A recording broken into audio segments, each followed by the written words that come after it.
各位观众、各位听众、各位网友、各位朋友，大家好，欢迎来到派 TV 频道。今天是纽约时间2020年10月25号星期天，纽约州已经可以提前投票了。虽然纽约州是一个深蓝的民主党州，但是估计大家已经知道我会投给谁吧？不管选谁，那么早一点投票呢，总比晚一点投票好，至少呢不会耽误你上班嘛。近日 WHO 它公布了这种疗法实验的终极结果，那么这个结果呢，涉及的这种4种疗法均没有提高患者的存活率。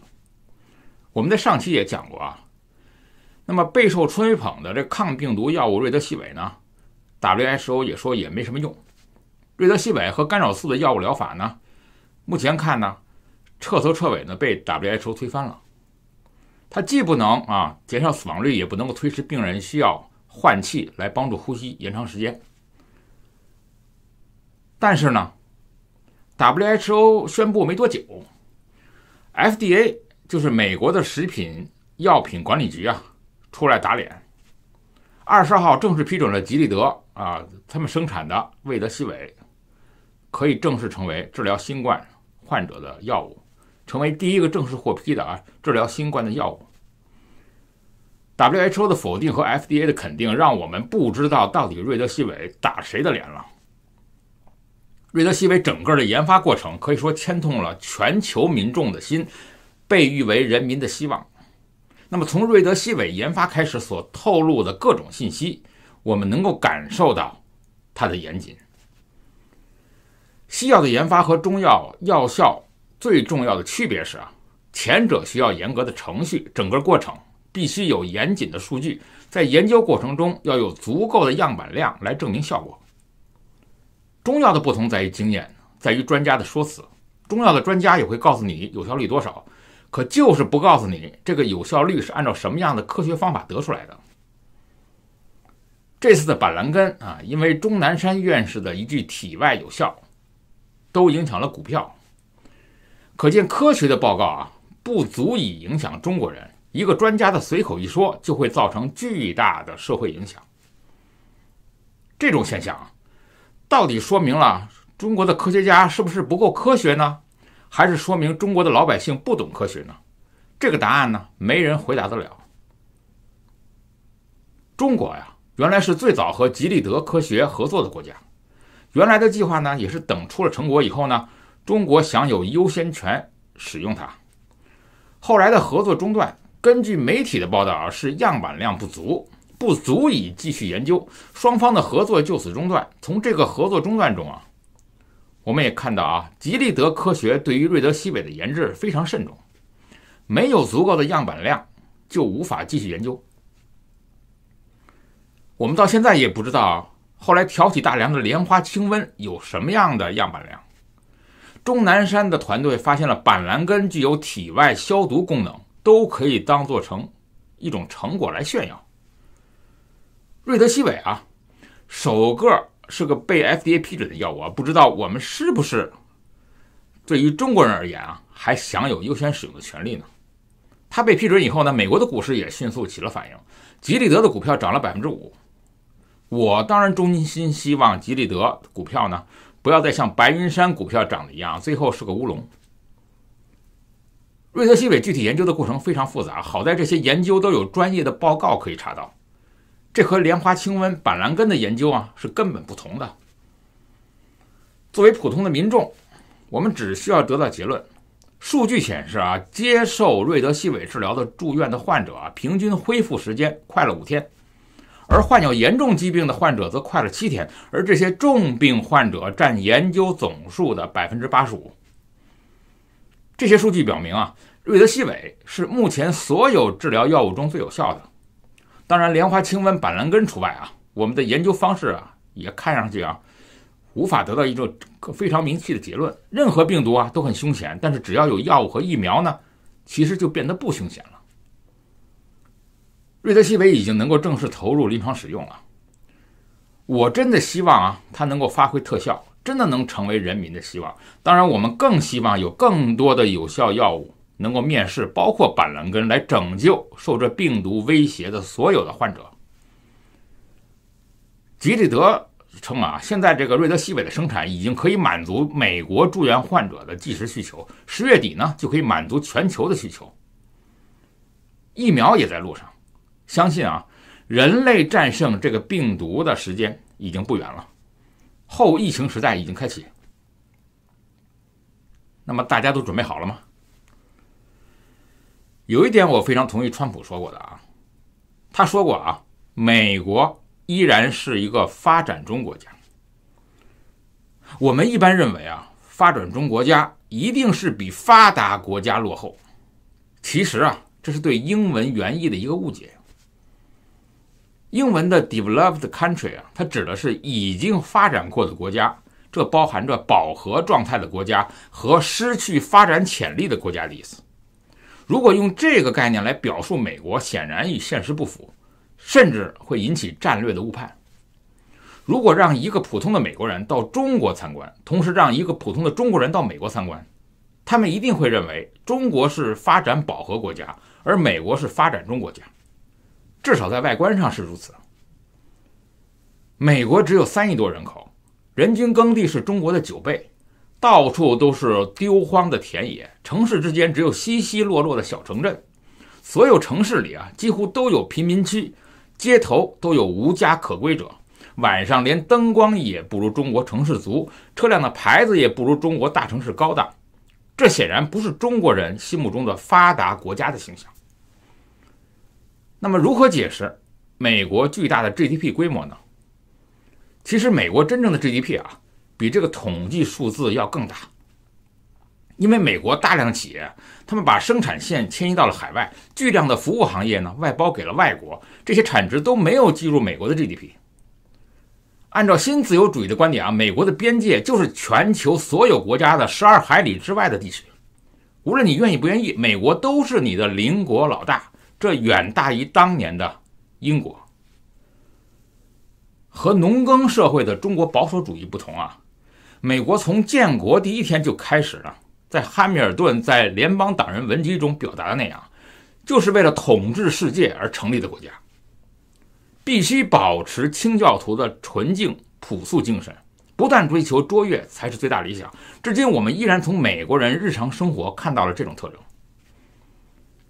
与中国人的所谓美好生活概念不同，美国人虽然能够生产全球所需要的农副产品，却吃最简单最高性价比的快餐汉堡，节省了大量的农田，甚至由政府出台限制耕种的政策。美国有足够的技术能力建筑所有的基建项目，却宁可保护建筑行业门槛限制开发。美国有能力免费提供国民医药和医疗，却宁可花费 GDP 的 18% 在医疗保健领域。美国的军力是全球其他国家总和的2倍半，却依然每时每刻研发更高端的武器，尤其是金融领域方面。美国拥有美元霸权，却依然努力开拓国际市场，对全球输出技术和资金，保持对本土行业的改进压力。所有这一切都是为了不断自我更新，保持活力，在提升效率中提升自我价值。所以在美国人的眼里啊，财富不是存量的资金，也不是 GDP 的增量，而是创新能力的追求，这是信仰所决定的。当年的苏联为什么做不到这些呢？按照道理，苏联的阵营人口啊，也和美国差不多，也有比较发达的工业基础，领土还有资源也差不多，教育水平也不比美国差。可惜的是，苏联太注重经济存量，太注重 GDP 规模，为了保住 GDP 不萎缩而浪费了大量无效或者低效的投资，产生了大量不可触碰的利益集团。用扩大官僚体制方式呢，保就业导致官僚特效膨胀，而苏联瓦解却是这种官僚瓜分利益的结果。这是马克思说的制度异化理论所预言的。苏联的体制是自我老化而亡。如何面对中国的未来发展呢？中国为了保护 GDP 持续提升付出了巨大的代价，而这种代价体现在 GDP 的规模扩张和经济效益下降方面。很多的项目投入变成了国家赔本赚吆喝。中国的东北在经济下沉，东南地区出口面对全球疫情的考验，人口老龄化在不断的加深，产能过剩还是顽固。虽然中国在努力维护这个体系运转，但真正做好自我割裂的准备了吗？美国要和世界脱钩，因为它已经准备了200多年，仍然保持着发展中国家的活力。而中国呀，却已经被各种利益所绑架了，地产利益、医疗利益、教育利益，还有人民利益，这些都已经大到不能再触碰了。这不是简单的未富先老的问题，而是无法生育出新的生命空间。中国2000年都以人口填饱肚子为发展理念，人口多了就多收人头税，人口太多就导致战争减少人口，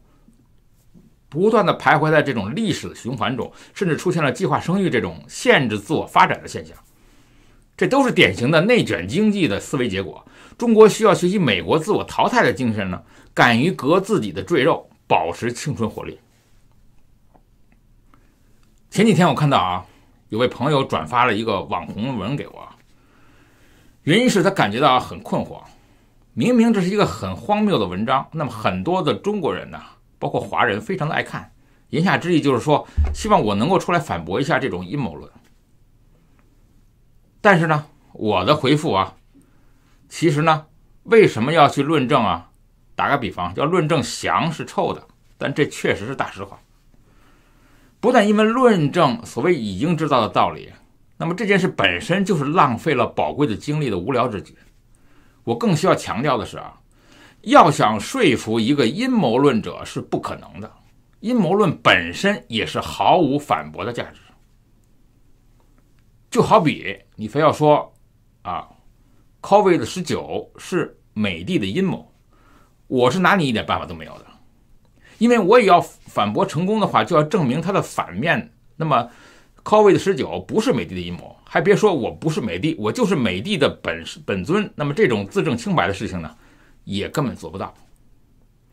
所以为什么要无罪推论呢？这个黑是非常重要这是因为证明你是一个好人一点邪念都没有过，可比要证明你做过坏事要难上1000倍万倍，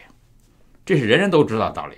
这就好比是某些同胞对日本始终怀有国仇家恨的心态，即使日本人表现得再怎么彬彬有礼，日本媒体再怎么天天说中国的好话，他们都非要说他们只是表面客气，内心阴暗。请问你怎么反驳呢？因为一个人到底有没有阴谋，其真实想法是什么，都装在别人的脑子里只要他不说，你就无从得知。即使他说了，你又如何证实这是他真实的想法呢？所以阴谋论本身就是有一个不可证伪性，就意味着阴谋论者不可能被真正的说服。所以就是不要犯傻去跟阴谋论者争论，因为你根本没有赢的可能性。阴谋论本身它就是战无不胜的，它本身就是阴谋论者自己营造出来的哄骗自己的心理游戏。他们不需要在现实中成立，他们只需要在幻觉中屹立不倒。他们所依靠的所谓论据和论证，都隐藏着无数虚假成分，你怎么可能驳倒他们呢？举个例子，这就好比是一个人非要说翔是香的，你如何说服他是臭的呢？根本没有可能嘛，除非你让他回到现实去吃一口。那么如果他们不会真的去吃，你也不可能按着他的头去吃，所以在他们的精神世界里，香就是香的，你根本不可能说服他们。那么我们应该拿阴谋论者怎么办呢？再举个例子，如果你在大街上碰到一个神经病骂你，请问你会上去质问他说你为什么骂我？肯定不会正常人都会马上躲得远远的，而不是凑上去讲理，因为他的世界你不懂。所以在对付阴谋论者的最佳策略就是尽快的确诊，迅速的隔离。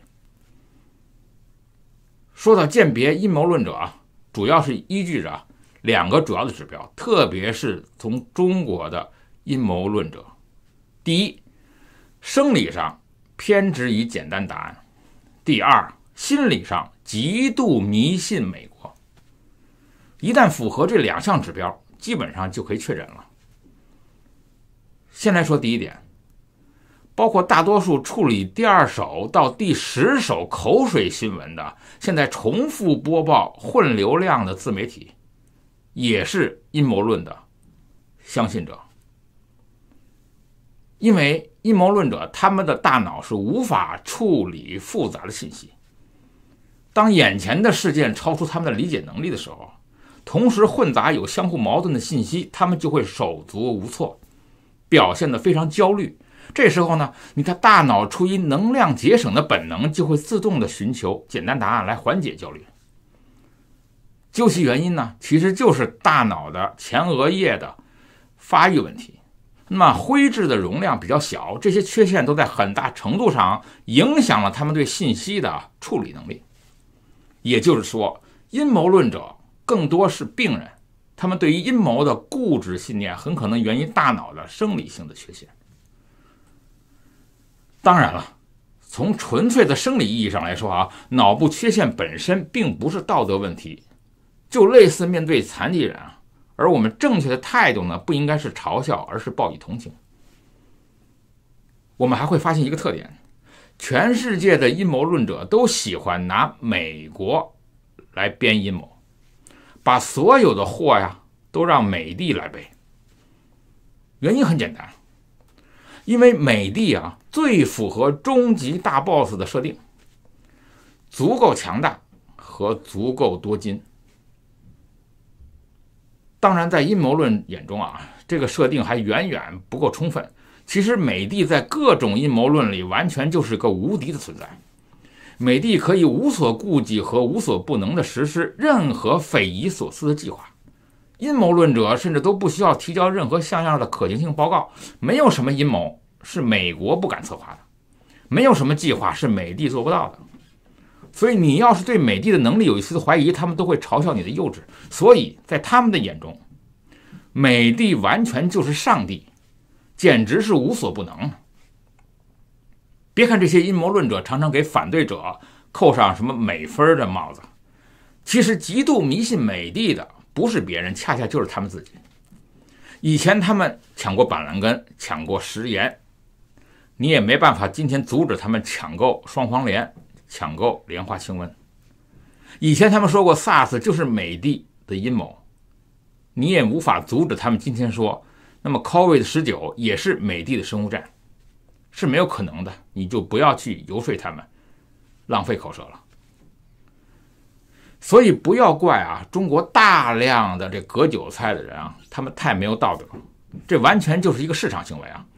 骗子们的脸厚心黑，完全就是被乌泱泱的傻子们逼的。因为市场实践告诉他们啊，不要怕反制，越反制他们越相信；不要怕推理简单，越简单他们越相信；也不要担心被揭穿，你胆子越大，韭菜就越死心塌地的维护你，自发的打击揭穿你的人。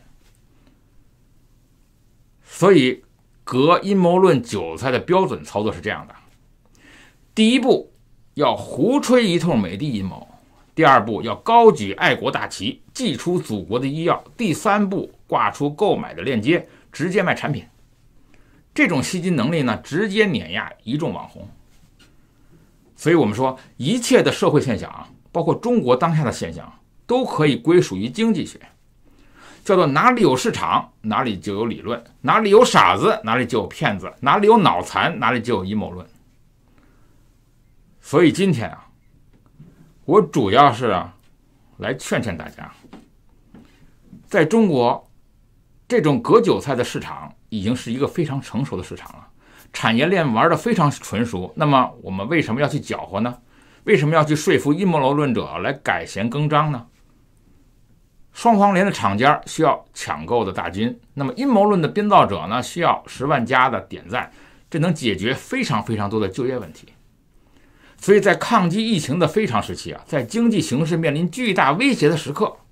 任何一个阴谋论的细分，真的假的韭菜市场都值得我们精心的去呵护的。所以既然无法说服任何一个阴谋论者，那就随他们去吧，让阴谋论来得更猛烈一些，不是更好吗？那么最重要的问题就是，且不说美国人听不懂中文，反正你再怎么去胡编，那么美帝是根本不会在意的。派 TV，欢迎订阅，我们下次见。